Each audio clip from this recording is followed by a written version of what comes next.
Hello everyone and welcome back to a quick card tutorial today. Now I've already shown you a pop-out card, and in my Facebook group one of the members, Mary, she showed a variation of it. So the one I showed you had a shape like this, and then the top and bottom were the same, but she changed it and just sliced further on. So I thought I'd show you how I would do that one today. So it's my pop-out fold, just variation. So I also want to show you how I work my digital images. As you can see now, I've got a template here using the Dear Friends, which I'm not going to be used today, purely because with the craft cards I'd have to ink all the edges because that's just me, and it'll just take a bit too long. But once I've set this up, so I've taken one of the plain browns from the kit and put on one of the solid cream ones on top, then just shrunk it down to leave a border, laid it all up. So then when I come to do another one, that's all I do is right click on each of these bits and change it to a different kit. So I changed it then to this one, the Mabel kit. And this is the one I'm going to use today, just because I can use black cardstock with it and it'll be quicker because I won't have to ink any edges with black. So let's get going. And this is my template. And it may not make much sense to you, but we'll work our way through it. So we're going to start off by cutting it at 11 by 7, because as usual, I wanted it to fit into a 5 by 7 envelope. So 7 inches high. I think Mary's was a different height. So even though I'm using that idea, it's still, I think, different measurements. I don't think hers was as tall, because when I've made my template, this central panel here just feels a little bit bigger than what she had. Okay, so I've got my base panel, and I'm going to measure 1 1/4 in. So I'm lucky with my trimmer, I've got measurements both sides. So 1 1/4 from the top. And we're going to start at 1 1/2. Oh, sorry. No, sorry. 1 1/2. Let's move it to 1 1/2. So it's 1 1/2 down. I was looking at the mat and layer for later on. 1 1/2 inches down. We're going to start at 2 1/2 and end at 5 1/2. So this is now on the 1 1/2. We're going to start at 2 1/2, which is here. And we're going to stop at 5 1/2, which is down here.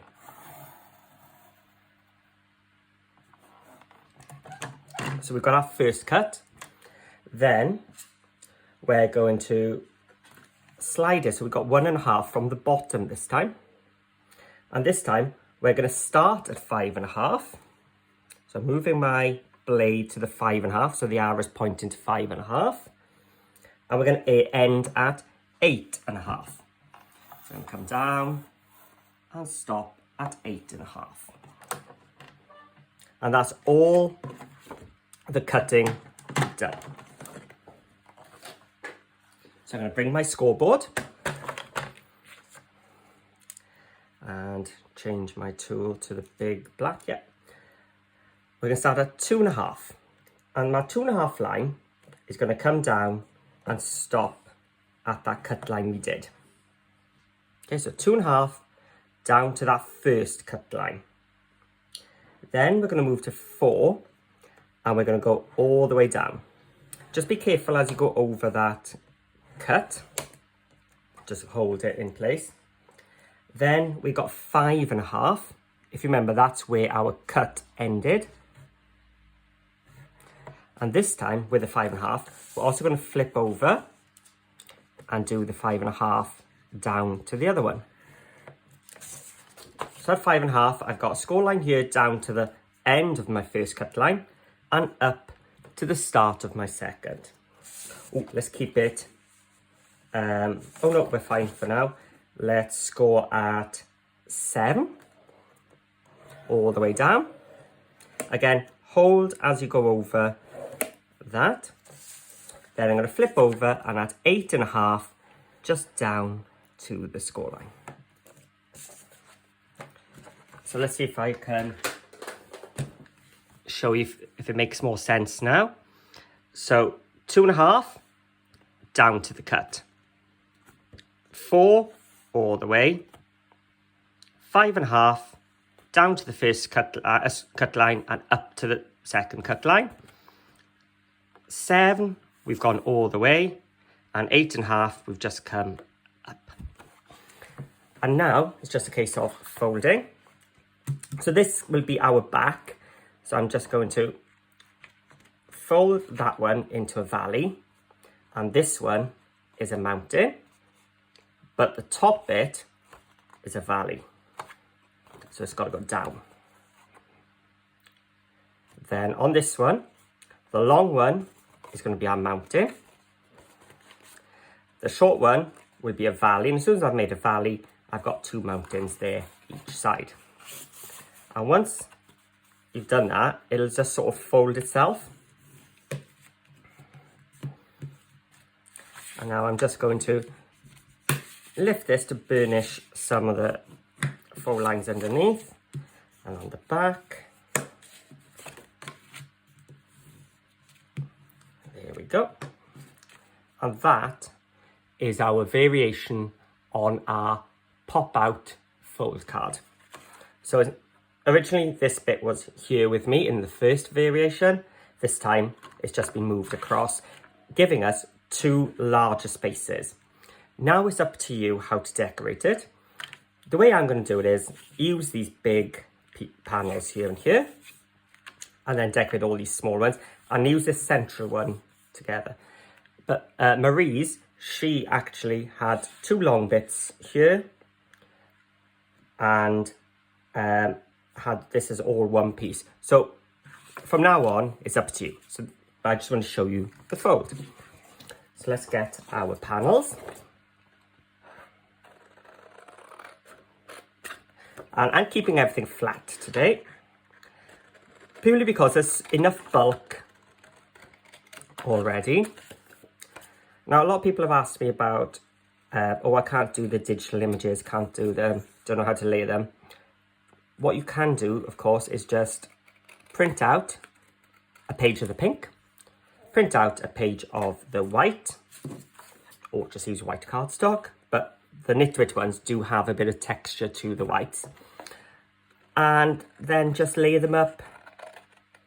Oh, I might as well just keep going here.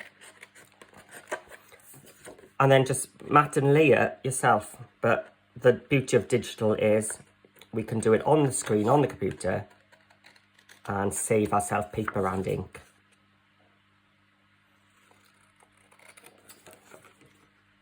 So this was actually one of the journal cards, but I thought it would work nice for the back where you can sign your card and write a greeting.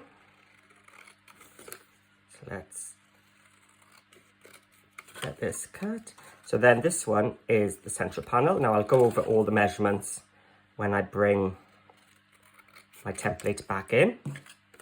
I know these are all 1 1/4 because that's what I tried to cut my cardstock earlier, wasn't it?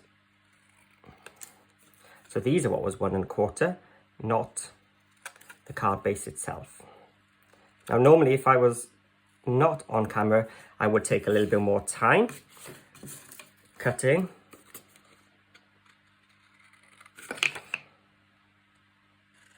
But I wanted to show you how to make it from scratch and how quick it can be, especially if you're using the digitals. But I'd also love to see your versions using different papers as well. So remember, if you do have a go,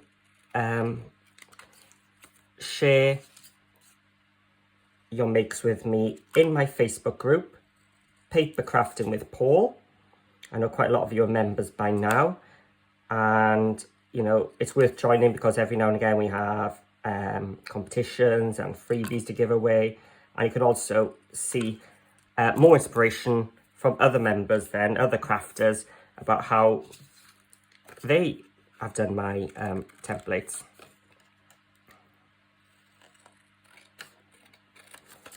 So last two.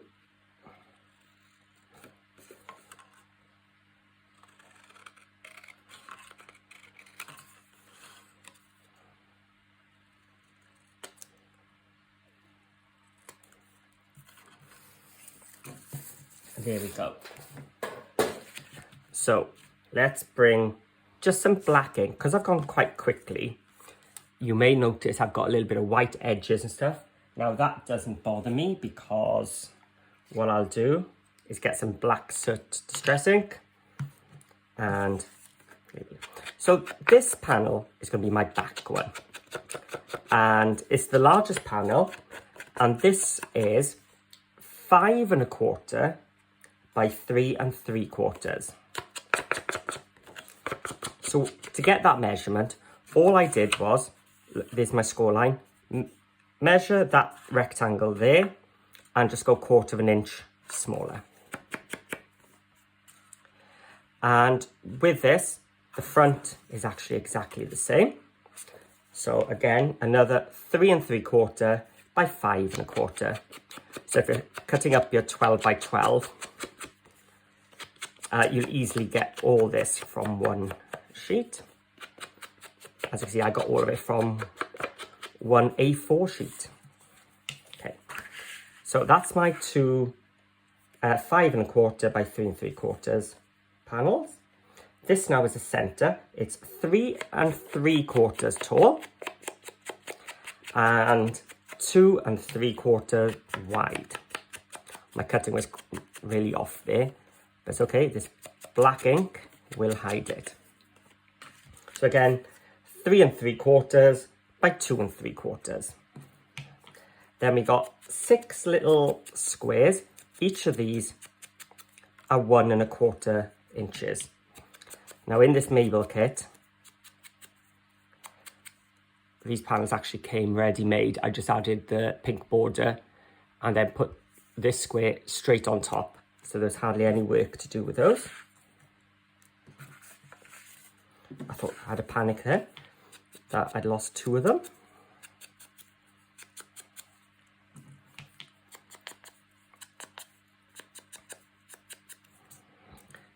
And I think I've got 2 more to go.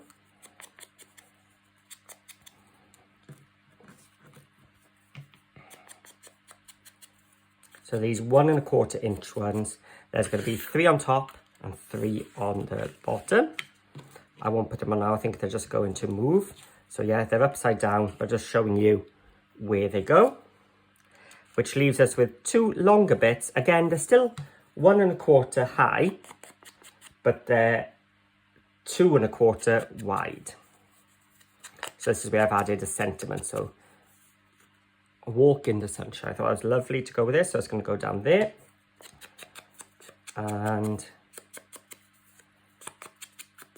this one says, dance in the garden. So it says, dance in the garden, walk in the sunshine. So there we have all our panels ready to go. So now it's just a case of gluing.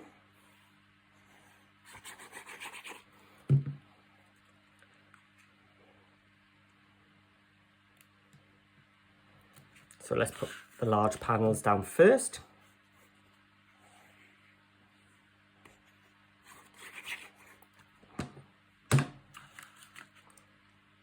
So I'm just placing it inside that rectangle I measured earlier.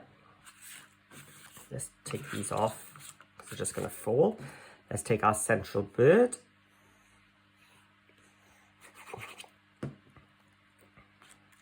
So I'm lining it up between the cut lines and between the score lines each side. Let's just get them nice and flat. Just using my Cool Cats Teflon tool.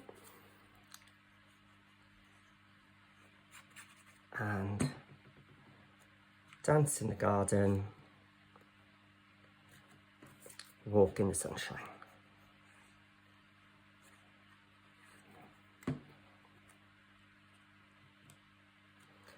And I did choose 3 different ones of these, so let's make sure they're the right way. So those two are the same. That's a different one, and that one. So I think I'm going to keep the same order, top and bottom. So I'd either do it the same or swap these two around and have opposites. Now normally I would probably flip them the opposite, but because it's got text on it, I didn't this time. Ooh, this one's the next one, isn't it?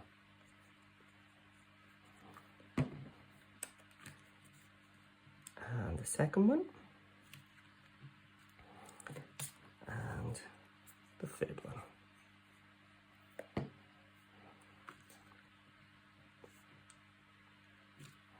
Actually, I'm going to go alternate this time. Purely because I wish I'd put him there because he's looking off to the right. Hey ho. It'll still look lovely.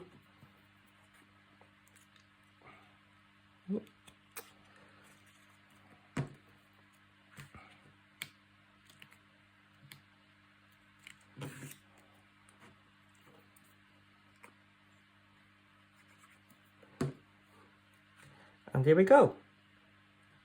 Our alternative to the the fold out card that I've shared before, just with some nice larger panels. So if you like or have got images where they're a bit bigger, this is probably the one to go for. So as always, thank you for watching, and if you haven't already, please hit that subscribe button, and if you can, give me that thumbs up and write a comment below. I love to read what you're saying about the project or what you're going to be doing. And if you do have a go, I'd love for you to share in my Facebook group, Paper Crafting with Paul. I'll add the link below, as well as the link to the kits I've used today. I'll even put a kit to Dear Friends because it is one of my favourite Christmas kits. So you will see that card made soon, I'm sure. So yeah, you can use any papers you want if you're joining in the Facebook group. So I just really want to see your versions. So thanks for watching, and I'll see you all again soon.